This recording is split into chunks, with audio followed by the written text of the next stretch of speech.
Welcome to my YouTube চ্যানেলে বাহারি রান্নাঘরে। আমি সোমা চলে এসেছি তোমাদের জন্য আবার একটা রান্নার রেসিপি নিয়ে। তো চলো ঝটপট দেখে নেওয়া যাক আমি আজকে বাহারি রান্নাঘরে কী রান্না করব।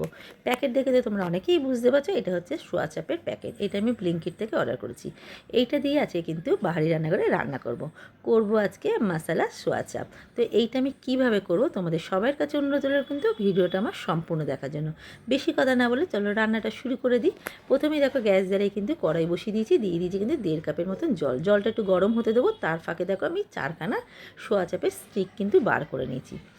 এবার জল দেখো এদিকে গরমও হয়ে এসছে, দিয়ে দিলাম 4খানা স্টিক। এবার এর মধ্যে দিয়ে দেবো অল্প করে একটু নুনটা দিলে পরে তাহলে সোয়া চাপটা স্বাদটা একটু লাগবে, কারণ নুনটাও ঢুকবে সোয়া চাপের মধ্যে। এবার একটু নাড়াচাড়া করে নিলাম, নিয়ে ঢাকনা দিয়ে 5 মিনিটের মতন হতে দেবো। যতক্ষণ এটা সিদ্ধ হবে তার মাঝখানে আমি মশলাটা চলো রেডি করে নিই।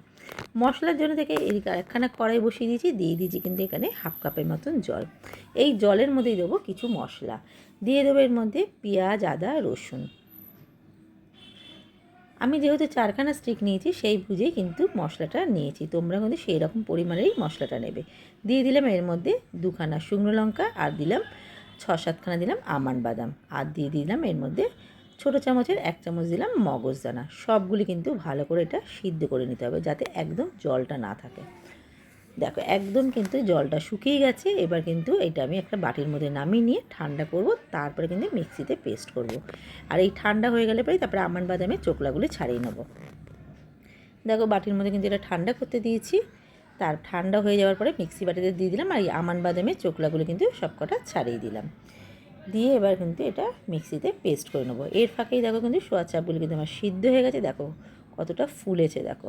এবার জল থেকে আস্তে আস্তে করে তুলে প্লেটের মধ্যে নামিয়ে নিলাম। নামিয়ে কিন্তু এটাকে ঠান্ডা করতে দেবো। ঠান্ডা দেখো হয়ে গেছে। এবার এই সোয়া চাপগুলির মধ্যে তো আইসক্রিমের স্টিক ঢোকানো থাকে, সেগুলি আস্তে আস্তে করে হাত দিয়ে দেখো বার করে নেবো। বার করে নিয়ে তারপরে এটার মধ্যে ছুরি দিয়ে কাটবো। আমি আমার পছন্দ মতন কিন্তু আমি ছুরি দিয়ে দেখো এগুলি কেটে নিয়েছি। তোমরা যে যেরকম শেপে চাও সেইভাবেই কিন্তু শেপ করে কাটতে পারো। তো এবার এইটা কিন্তু আমি ম্যারিনেশন করব। ম্যারিনেশনের জন্য দেখো আমি স্বাদ মতন দিয়ে দিলাম নুন, তারপরে দিয়ে দিলাম লঙ্কার গুঁড়ো। এবার এর মধ্যে দিয়ে দেবো 1 চামচ ভিনেগার দিলাম, আমি আন্দাজ করে দিয়েছি, তোমরা কিন্তু 1 চামচই দিও। দিয়ে দিলাম 1 টেবিল চামচের মতন সাদা তেল। রান্নাটাতে আমি সম্পূর্ণ সাদা তেল দিয়ে করছি, তাই এটা ম্যারিনেশনও করবো সাদা তেল দিয়ে। ম্যারিনেট করে কিন্তু আমি এটা 15 মিনিটের জন্য রেখে দিয়েছিলাম। এর ফাঁকে কিন্তু কড়াই বসিয়ে দিয়েছি, দিয়ে দিয়েছি কিন্তু এর মধ্যে সাদা তেল। তেলও দেখো গরম হয়ে গেছে। এবার আস্তে আস্তে কিন্তু সোয়া চাপগুলি দিয়ে দেবো। সবগুলি সোয়া চাপই একবার আমি ভেজে নেবো।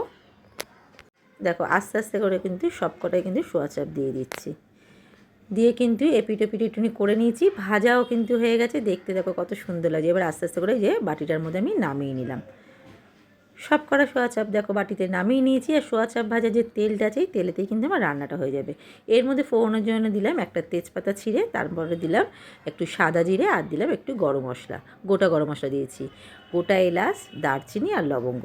ফোড়নটা হয়ে এসছে। এবার এর মধ্যে দিয়ে দেবো একটা বড় টমেটো কুচানো। টমেটো কুচানোটা কিন্তু তেলেতে দিলে পরে খেতে ভালো লাগবে।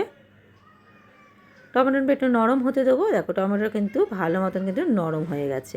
এবার এর মধ্যে দিয়ে দেবো আমি বেটে রেখেছিলাম যে পেস্টটা, সেই মশলা পেস্টটা, সম্পূর্ণ মশলা পেস্টটা দিয়ে দিলাম ঢেলে। এবার এই মশলার বাটি ধোয়া একটু জল দিয়ে দেবো, তাহলে মশলাটা কড়াইতে লাগবে না, যেহেতু বাদাম দেওয়া আছে।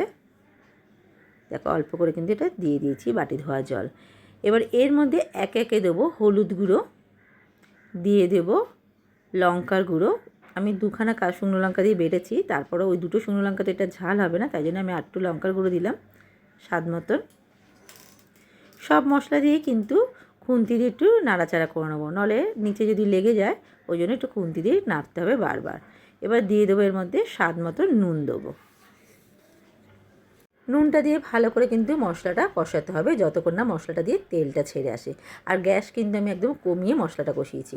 দেখো তেল কিন্তু খুব সুন্দর ছেড়ে এসছে। এবার এর মধ্যে দেখো আগে থেকে এই বাটির মধ্যে 2 চামচ টক দই, কেশরি মেথি আর স্বাদ মতন চিনি দিয়ে ফেটিয়ে রেখেছিলাম, এই টক দই ফেটানোটাও ঢেলে দেবো। টক দইটা দিয়েও কিন্তু ভালো করে মশলাটা কষিয়ে নিতে হবে। একটুখানি ঢাকনা দিয়ে দেবো, তাহলে তাড়াতাড়ি কষানো হয়ে যাবে।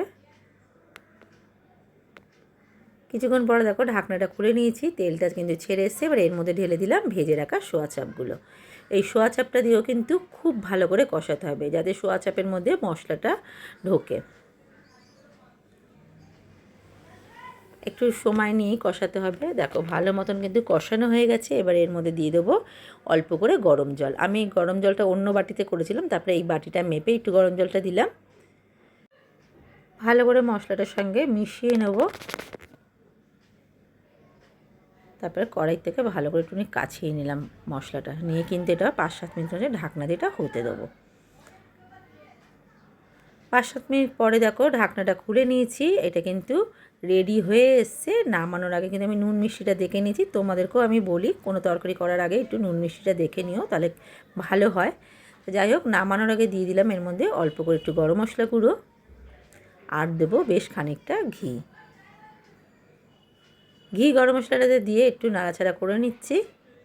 তারপরে দিয়ে দেবো অল্প করে একটু ধনেপাতা কুচি। ধনেপাতা কুচিটা দিয়ে একটু নাড়াচাড়া করে নামিয়ে নিলেই কিন্তু রেডি হয়ে যাবে। তো চলো একটু নাড়াচাড়া করে গ্যাসটা বন্ধ করে দিই। রেডি হয়ে গেছে কিন্তু মশালা সোয়া চাপ। এইভাবে তোমরা একবার বাড়িতে বানিয়ে দেখতে পারো, খেতে কিন্তু অসাধারণ লাগে। আর এটা কিন্তু তোমরা লুচি, পরোটা, রাইসের সঙ্গে পরিবেশন করতে পারো। আর এরকম নতুন নতুন রেসিপি পেতে গেলে পরে আমার ইউটিউব চ্যানেলটাকে সাবস্ক্রাইব করে দিও। ফেসবুক প্রোফাইল দিয়ে দেখলে পরে লাইক, শেয়ার, কমেন্ট করার অনুরোধ রইল। সাথে কিন্তু ফলো করতে ভুলো না। আবার আসবো নতুন কোনো রেসিপি নিয়ে তোমাদের জন্য বাহারি রান্না করে। তোমরা সবাই ভালো থেকো, সুস্থ থেকো। আজকের মতন টাটা।